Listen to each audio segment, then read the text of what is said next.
Assalamualaikum warahmatullahi wabarakatuh. Perkenalkan, saya Diva Ananda. Saya Shani Syakina. Saya Nur Atasya. Baiklah, kami akan mempresentasikan makalah mata kuliah pengantar kewirausahaan yang latar belakangnya akan dibacakan oleh Saudari Diva. Baik, terima kasih saya ucapkan kepada Saudari Shania dan Atasya. Di sini saya akan membacakan latar belakang dari sebuah makalah kami, yaitu makalah untuk memenuhi tugas ujian akhir semester mata kuliah pengantar kewirausahaan. Indikator sebuah bangsa maju dapat dilihat dari berapa jumlah warga negara yang memiliki posisi sebagai pengusaha. Saat ini jumlah pengusaha di Indonesia hanya berkisar dari angka 570 ribuan orang atau sekitar 0,24%. Padahal untuk menjadi bangsa yang maju dibutuhkan minimal 2% dari total populasi penduduknya. Masih tertinggal bila dibandingkan dengan negara tetangga. Malaysia yang mencapai 5% dan Singapura mencapai 7%. Bahkan Amerika dengan angka 11%.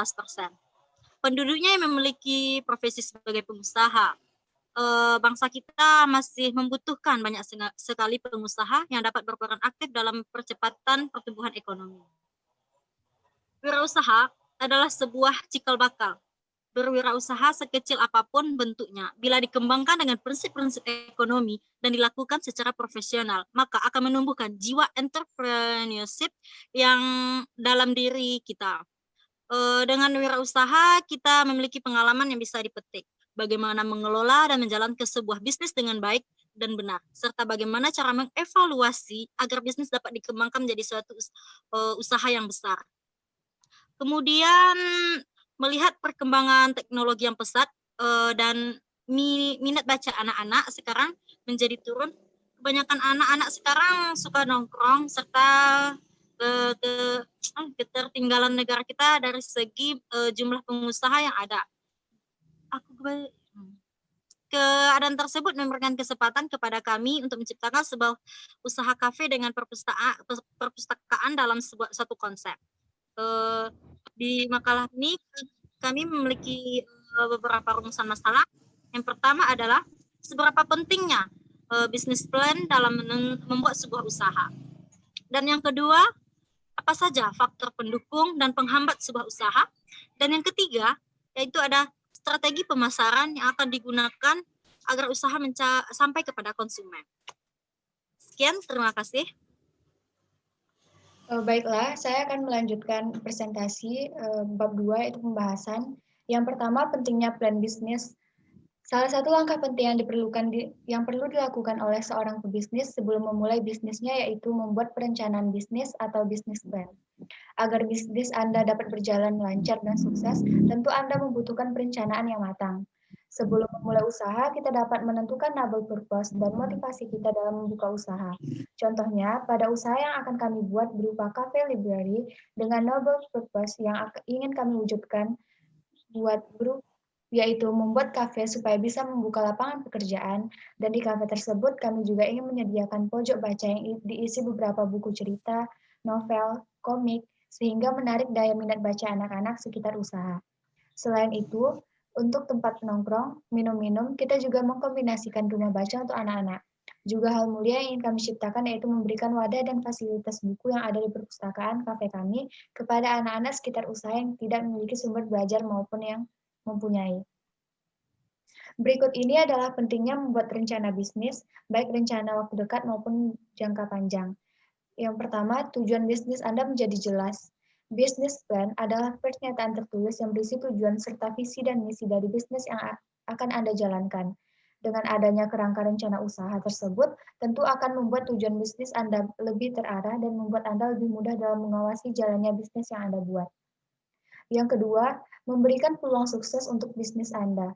Dengan adanya rencana anggaran serta target dari pemasaran tertentu, akan memudahkan Anda dalam memasarkan produk Anda. Belum lagi dengan adanya rencana tersebut, maka segala keperluan anggaran akan jelas sehingga modal yang akan dapat digunakan dengan sebaik-baiknya. Dengan adanya tujuan yang terarah, perencanaan anggaran dan pemasaran yang jelas tentu Anda bisa dapatkan target bisnis Anda dengan mudah. Yang ketiga, meminimalkan resiko. Setiap bisnis yang dibuat oleh pebisnis tentu memiliki beberapa resiko, baik dalam hal pemasaran maupun dalam kaitannya dengan pesaing. Dengan adanya perencanaan yang pasti dan jelas, akan membantu Anda dalam mengatur strategi penjualan dan pemasaran yang tepat, sehingga Anda bisa terhindar dari resiko kerugian. Baiklah, akan dilanjutkan oleh Saudara Tasya. Baiklah, saya akan melanjutkan presentasi makalah kami, yaitu B, strategi pemasaran. Hal-hal yang dapat dilakukan agar produk sampai ke tangan konsumen. Kami menggunakan satu, membuat iklan di media sosial seperti Instagram, Facebook, dan WhatsApp, dan lain-lain. 2, mempromosikannya secara langsung. 3, membuat poster dan pamflet. Yang bagian C, faktor pendukung dan penghambat usaha yang kami buat. Yang A, faktor pendukung. Kami menyediakan fasilitas yang lengkap seperti parkiran, wifi, dan lainnya. Selanjutnya, membuka usaha dengan konsep yang unik di tempat yang nyaman. Menyesuaikan harga pasaran pokok yang dijual sesuai dengan target customer atau siswa. Selanjutnya, menciptakan kemasan produk yang unik. Selanjutnya, faktor penghambat, yaitu banyaknya pesaing menjalankan bisnis yang sama dengan kami pada target lokasi yang sama walaupun konsepnya berbeda.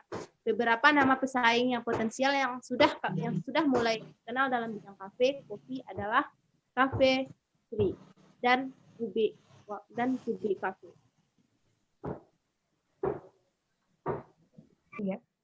Jadi kesimpulannya, untuk memulai bisnis kita harus menyiapkan plan bisnis yang matang agar menghindari resiko yang ada dengan berbagai strategi yang membuat bisnis usaha kita berjalan dengan sukses. Diharapkan strategi yang digunakan mampu memenuhi tujuan bisnis yang akan dicapai. Baiklah, sekian presentasi dari kami. Kalau misalnya ada salah, mohon maaf. Kami tutup dengan Assalamualaikum warahmatullahi wabarakatuh. Assalamualaikum.